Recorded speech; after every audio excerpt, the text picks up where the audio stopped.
your girl has not had these on in a minute, and it feels so good. Hey, what up, what up, what up? Oh, man. You know what? It's the skin for me. I don't know if it's the light, if it's my give it to Godness this week, but it's the skin for me. What up, y'all? I miss y'all so much. Oh, man. It's been a real hectic couple of weeks. It was a long summer. I thought I was gonna have a hot girl summer. Nope, it was hot, but but not the hot that I was thinking it was going to be. It wasn't that hot. Jesus. Okay, it was hot, and I was under a lot of pressure. But nonetheless, we got through it. And we are here, and man, I got so much I want to talk to y'all about. Woo! Okay, and so I'm really excited. I'm excited because in just a couple of weeks, we are dropping not season 1, not season 2, but season 3 of the Cool Auntie podcast. I don't got no sound effects. You know what I'm saying? Like, I don't know.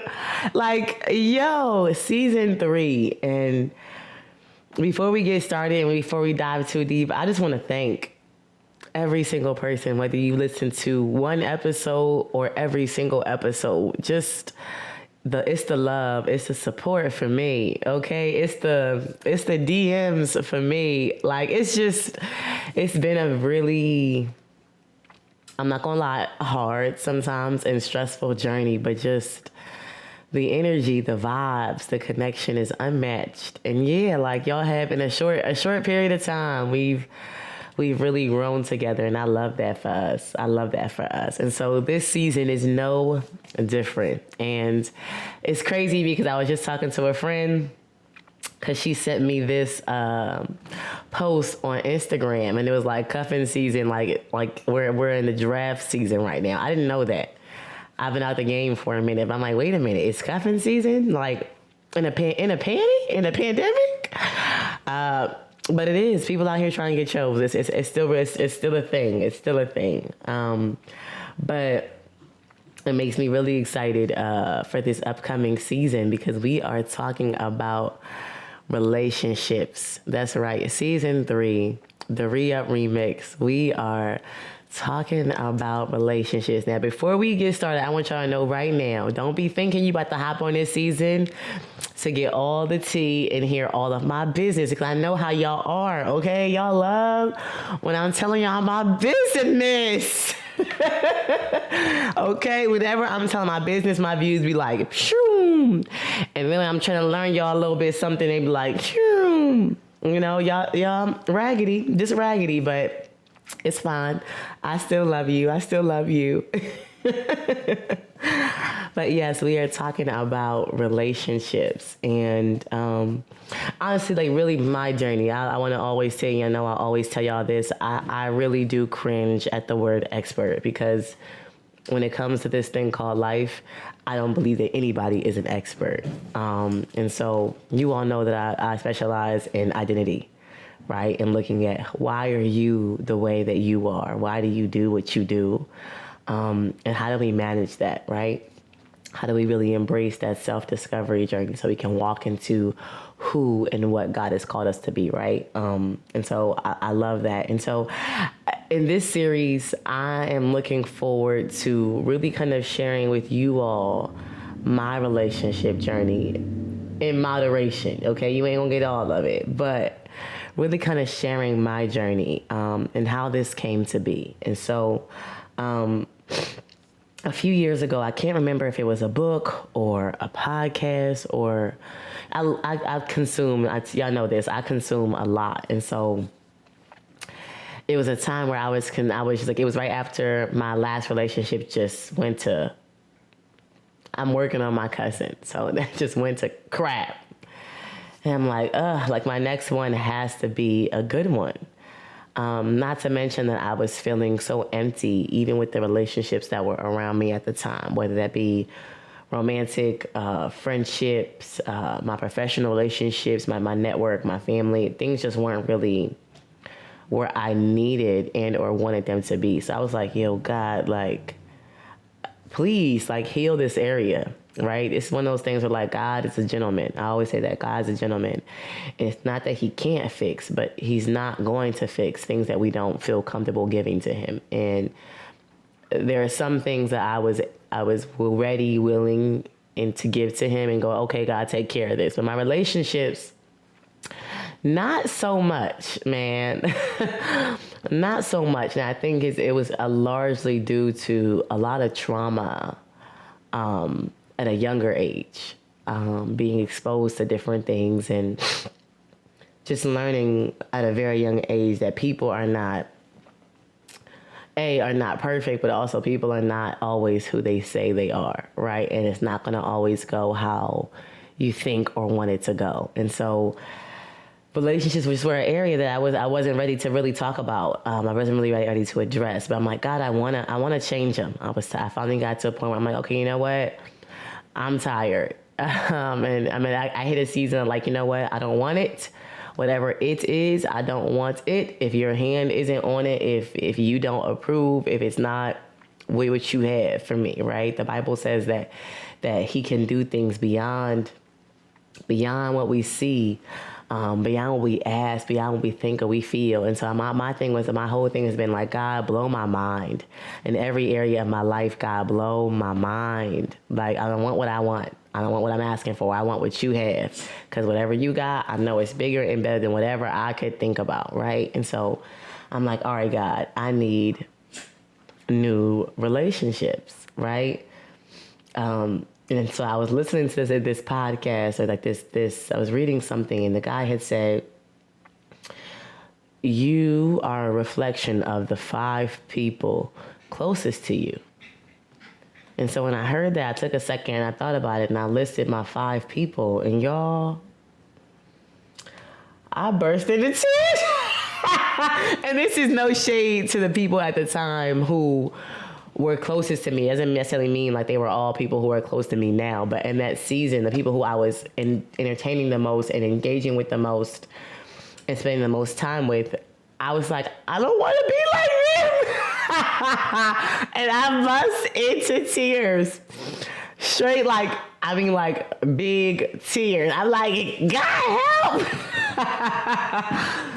And so, you know, in that same, and I think it was a podcast, but in that same conversation, he also went on to talk about how your circle, they're who you attract. And so you have to also take responsibility in that, yes, they are who they are, but they are around you because something about you attracted them to you, right? But also something about you has formed a bond, right, to where they're staying. And so, like, when I tell you that whole hearing that, I think it was a podcast or a sermon, but that whole thing just jacked me up to where I said, all right, God, do what you got to do. And so fast forward, like, the craziest thing about it is that God he never changed the people. Like, I have to be fully transparent in that my relationships have since the past 2-3 years have changed dramatically. And what's so crazy is that in some of the scenarios, the people were always them. They were always themselves. But what was happening was that God was changing me.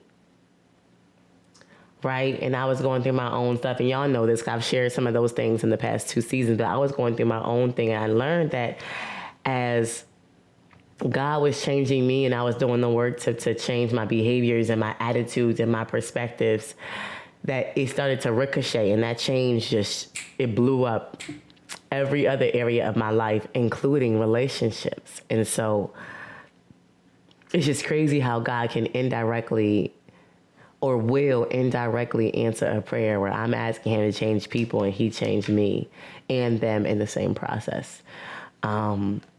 And so I don't want to ever make anything sound sweet, because I feel like nowadays they make everything sound sweet. I'm a new entrepreneur, and y'all, this is not for the weak, and it's different out here.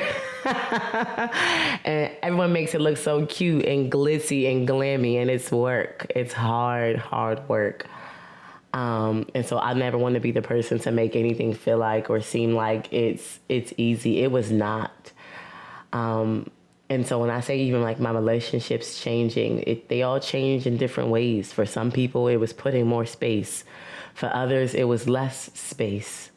For some, it was learning to undershare. And for others, it was learning to overshare. Some people God had to completely cut out and rip out and remove from my life. Others, I had to just adjust expectations and boundaries. But just overall, in the process of just me becoming a better me becoming the person who attracts the kind of people that I want around me, it was just a game changer. It really, really was. And so I think, especially now as we're stepping into this, I don't even want to say we're stepping in anymore because we're in it. You know, we're in it where we're still kind of readjusting and reconfiguring and reimagining what our lives could be like. You know, I want to really talk about my journey as it relates to people and my relationships with people. And I can't wait to share that with you. And so you'll notice this season, so yes, it's called the Re-Up Remix because I felt like initially I was going to have a relationships episode in last season, but then that one conversation took my mind in so many different places. I said, relationships are too nuanced, they're too leveled and layered. It has to have its own thing. And so not to have it separate from the re-up, but we're going to do the re-up with a little remix. And this entire season is all about relationships. And so you'll notice in the titles of every single episode, I pay tribute to Black sitcoms, specifically in the 80s and the 90s. Reason being is that those are the sitcoms that I grew up watching. And matter of fact, to this day that I still watch. To this day, my favorite thing to watch on TV are 90s sitcoms, Black sitcoms. And yes, I have seen every single episode, and that's why I like to watch them, because when I'm working and I'm doing stuff, I'm never just watching TV. When I'm working, it gets to watch me, and I watch it because I already seen it. But I do in this season pay tribute to those shows because in a way, whether it was directly or indirectly, whether it was positive or negative, the sitcoms and what I watched, they informed how I view and how I see family and romance and dating and just how I view the world, especially me as a Black woman. And so, like I mentioned, some of it was good, some of it was bad, some things I hold true to today and some things I'm learning to unlearn, right? But either way, this season I want to really tackle just concepts, just ideas, but more importantly, the things that we don't talk about. You know, I always say, like, not that this podcast is an alternative to therapy, but I like to always feel like for my people who don't have options or they don't have places to go or people to talk to, my people who just don't want to feel like it's not just me, I'm not crazy, I'm not broken. Like, you know, like you're not crazy. And it's not just you. Like all of us are walking around with trauma. All of us need healing, especially in the area of relationships. All of us want love, right? All of us have work to do. You know, y'all know I'm a leadership consultant and teacher, and trainer and all of that. And so I always say, like, you know, you always say that there's no I in team. There is an I in team, but there's also two I's in relationships, right? Because you do have to really do that inner work. No one talks about that. I think when we talk about relationships, we're always thinking about how should I manage people? But that isn't your responsibility. Because at the end of the day, you can't make anybody do anything they don't want to do. At the end of the day, the only person that you can control is you. So whether that be within a team or any kind of relationship, relational dynamic, the only person that you can ultimately control is you. And so if you're somebody who's like, I want my relationships to change, that might be God's way of saying, like, you have to change for them to change. And that was hard for me to accept. But the more I dug, right, and I do say dig because you have to dig. So many of us want to see different and we want to be different, but we are afraid to dig. We are afraid to dig and to have to face face the music, face the trauma, and really be honest and transparent and open with ourselves, because it's scary. It is scary, especially if you're somebody who has gone through high levels of relational trauma. Like, that's scary. It was terrifying for me. Like, I didn't realize that as a result of all of my relational trauma, I had built these super high and super hard walls that literally it took a bulldozer for people to get through. Like, even to this day, and this is as somebody who I'm always transparent of, even though I help other people, I always say I'm not a relationship expert, because I am somebody who is still working on being a better person within them. Like, I'm still working on vulnerability, right? Because again, like, a lot of who I am and how I show up is a result of my response to trauma, right? And so because I've encountered so much trauma, my defense mechanism is that I limit my level of vulnerability. I'm that person. I've always had one foot out. Cause like, yep, you might get me, but you're never gonna get me on my knees, because I never gave you 100% of me the first place. Which I have heard people say, like, Tania, I knew that. Whether I was in a relationship, it was a friendship, or even like my family, like everybody will tell you, like, nope, like, I'm gonna give you a lot. Like, I might give you 60%, and that 60% is a lot for me.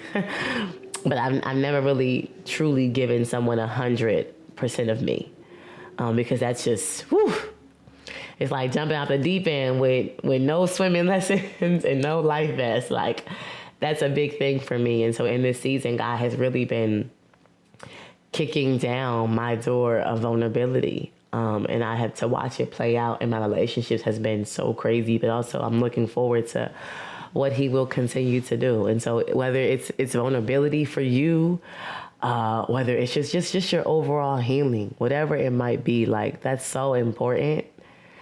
It's so important. If you want to see different, like, you got to show up different. And that means digging and asking the hard questions. And so I'm excited because in this particular episode, I didn't want to just grab people who I thought were popular, who I thought would bring an audience or a crowd, but because we were speaking about such an intimate and such a personal topic, I brought in people who I had personal connections to, people who I could really be myself with, really have organic and genuine conversations about, but also people who were very influential in my evolution within my relationships. And so I can't wait to share my family, my friends, and my loved ones with y'all.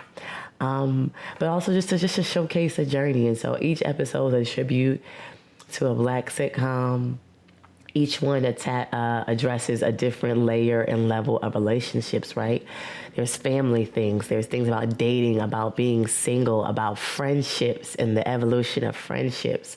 I even discussed, like, my relationship with God. Y'all will know, like, I've always been someone, like, I grew up in the church. I've always known and believed in God, but the layers and levels of my relationship with him now are they're so different than what they were before. And I look forward to watching that evolve too. So I talk about what it means to be in a relationship with God. I talk about what it means to be my own best friend. Y'all hear me always say that I am my own best friend. I was just talking to one of my girlfriends. She was like, if you got married tomorrow, who would be your maid of honor? I'm like, me? Because don't nobody know me better than me. There's nobody who I trust to make those kind of decisions on my behalf but me, right? And so talking about what it means to be my own best friend, but we're tackling all kinds of things. I want to talk about dating today, and I don't just talk about it with women. I have a whole conversation with just a room full of men about dating. I do the same thing with the women. It's just going to be like, when I tell you, this might be my favorite one thus far. I've walked away from every conversation just feeling so full and seen, and affirmed. And yeah. Also a part of me,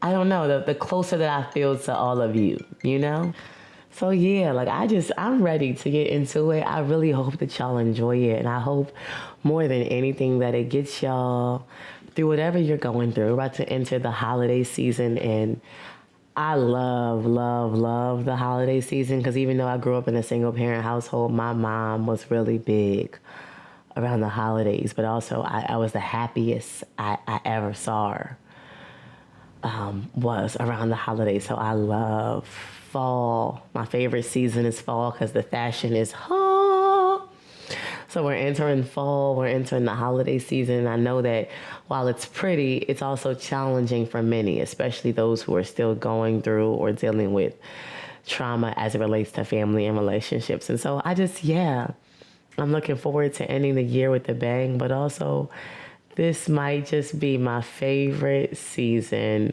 thus far. And I just can't wait for y'all to be a part of it. And so yeah, without further ado, and mind you, it's early, so forgive me for the energy. It's early. We on our coffee, a large one at that. Shout out to Duncan. But yeah, without further ado, coming soon to a podcast platform near you. The Cool Auntie podcast, season 3. The Re-Up Remix. Lego.